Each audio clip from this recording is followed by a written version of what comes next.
Things that I look forward to that I've done the most have all been extremely difficult things. And if you cannot fall in love with doing hard shit and going through hard times, you're not gonna make it. It's very, very easy. Lose the excitement in something. Trust the process. Trust the process. Yeah, see, Misha, you wanna be in this video? Misha should be in this video.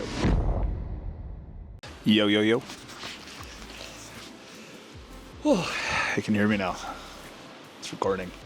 Wanna say hi, Misha? Hello. Not in many words. That's why we get along so well. I do all the talking. So today, I wanted to take advantage of the fact that we're only on day 2, so I'm not overly depleted yet, but I'm in the mountains, on the way to in the mountains. We put in roughly 20K of hiking into the forest to try to find our place. We're up in northern BC. So if you're unfamiliar with that, just Google it. It's the middle of nowhere. But I wanted to talk about business and the relationship of what I'm doing right now. And what it basically boils down to is the happiest things and the things that I look forward to that I've done the most have all been extremely difficult things. From sheep hunting in the mountains, to raising kids, to creating and starting an entrepreneurial business, multiple of them, fighting in the cage, MMA, ultra marathons. When I look back at it, those are the things that have made me the happiest. Why? While I'm doing them, and including 3/4 of today, what would you say, 3/4 or 80%? 80%. Yeah, 80% of today sucked.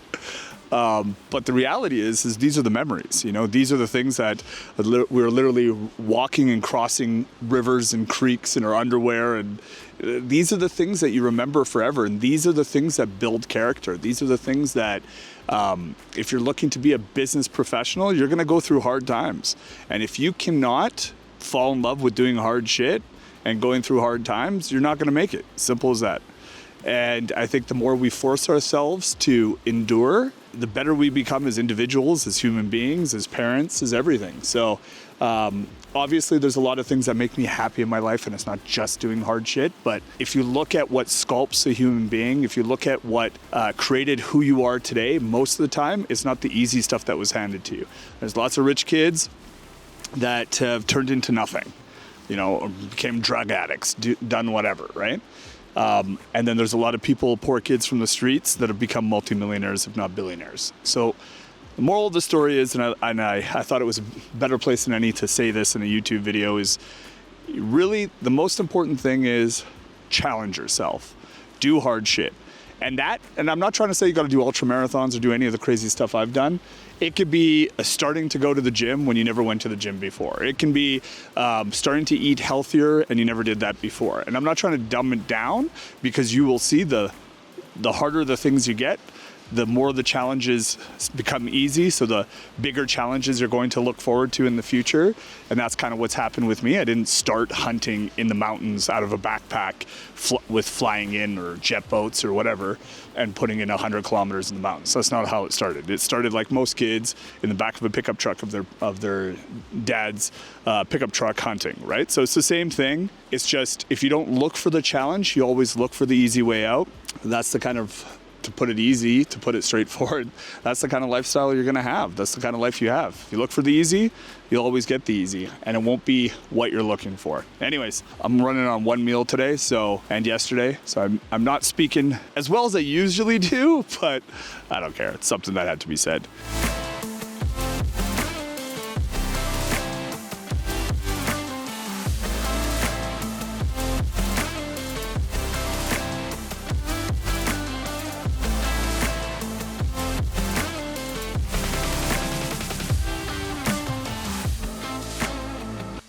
So we are 4 days in to the mountains. I've been lucky enough to see 40 plus sheep, about a dozen rams, give or take, nothing legal. Grizzly bear came through our camp, so that was pretty cool. It's a little bit different hunting. Usually we're super high up in the alpine, so now it was a ton of bushwhacking, and you guys can see the video here. I'll show you a bit of it. It really made me think of these video topics I kind of came up with before I went, but it's funny how it reinstills every time I do one of these hunts. And I know last time I spoke about, the last video was more or less about doing hard shit and how it makes you feel accomplished. But it's not just hard shit, and I think one of the hardest things to do is do the boring stuff and be consistent. I think that's one of the things that I've been struggled with the most my entire life, is being bored and continuing to plug through the stuff that you don't want to do, but you have to do, and consistently doing it. I've yo-yoed up and down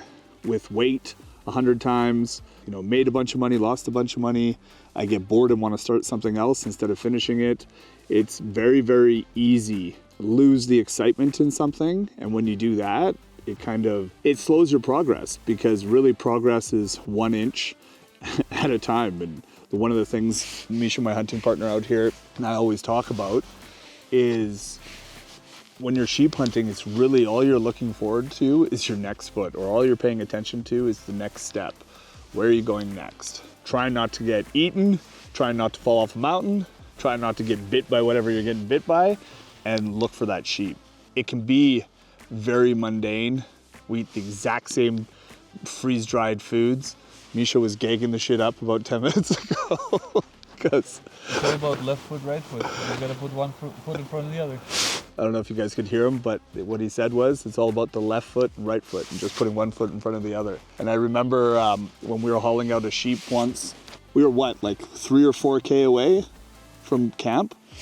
Something like that. We had packs on. We had easily 100 something pounds on our backs each. And you're coming through the mountains, right? There wasn't we were in the mountain tops. It wasn't a massive elevation game, but at least 600-700 feet. And I can tell you, all we did was count 50 steps, count 100 steps, stop. Count 50 steps, count 100 steps, stop. And I think that's the same thing when it comes to business. Like in my business anyways, cold calling is a big thing, or door knocking, or any of those things. It's instead of worrying about the outcome all the time, which I'm going to talk about in a different video, it was just the next 10 doors, the next 10 calls, the next call, the next whatever. Trust the process. Trust the process. Yeah, see, Misha, you want to be in this video, Misha should be in this video, but it's true. Just trust the process, especially if you've done your training, you're educating yourself, you're figuring out the things that you're supposed to be doing. Like, this is a brand new area we've never hunted before, yet, like I said, we've seen roughly 40 sheep and a dozen rams and one that was almost a shooter. So trust the process, keep going. There's no point in kind of giving up because the thing gets mundane. The harder it gets, the more boring it gets, the more mundane it gets. Realistically, you're probably heading in the right direction. It's funny enough, like every big deal I've ever done, any major accomplishment I've done, nothing happens overnight. It may always seem like it's an overnight sensation because unfortunately the mundane shit nobody really sees either, right? But then as soon as one thing pops off or one thing happens and it accumulates and you start moving one step in front of the other, that's all it is. I'm not a very good runner at all, but I ended up doing ultras. Why? Because I just did 5K a day, then 10K a day, then 20K, then, I just did it just every single day, and it was boring as hell, and most of it. I have a good friend of mine, Such, right now. He's doing 60 kilometers a day for 60 days. Might even be longer now. I'm sure he's bored out of his mind. The reality is, but you just do it. And then when it's done, that's when you get to celebrate. So anyways, I'll show you guys some more of the awesome footage I had out here. It's, Day 4 is when it starts to become more of a struggle. I've probably lost already 5 pounds plus. I can feel it. All my pants are falling off and my face is looking a little jaunt. For the next 4 to 8 days, depending on how long we're out here in the bush, is when it really starts to get tough. Hopefully there's going to be some gold at the end of that annoying rainbow with a big sheep. Right, Misha? Anyways, thanks guys.